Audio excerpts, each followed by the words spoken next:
皆さんこんにちは。今日はかぎ針編みの夏用カーディガンの試し編みが完成しましたのでご紹介します。こちらのカーディガンは試し編みで現在完成版を作成し、編み図作り方動画も作成中です。近々そちらもご紹介したいと思いますので、ご興味のある方はチャンネル登録をお願いします。それでは詳細について少しお話しします。レーシーな模様編みの部分もできるだけ簡単にできるように工夫して長編みと鎖編みだけで作れるような形になっていますので、初心者の方にも編んでいただけるかと思います。でこの模様の部分は今見ていただいているものより簡単に作れるように本番では少し編み方を変えました。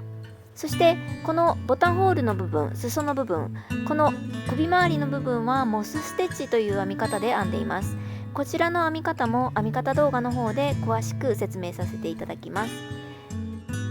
でこの袖の部分は模様を減らしながら三角形になるような形で編んでいっていますが、基本的に本体の部分は長方形にまっすぐ編んでいくだけになっています。そして最後に全てのパーツを縫い合わせるという形になっています。初心者の方が一番分かりにくいと思う部分はボタンホールの作り方くらいかなと思いますが、この部分の編み方も非常に簡単にできると思います。この辺の編み方についても編み図をつけて、解説していこうと思いますので、よろしければまた見に来てください。今回この試し編みで使用した毛糸の情報は概要欄と右上のリンクからもご覧いただけます。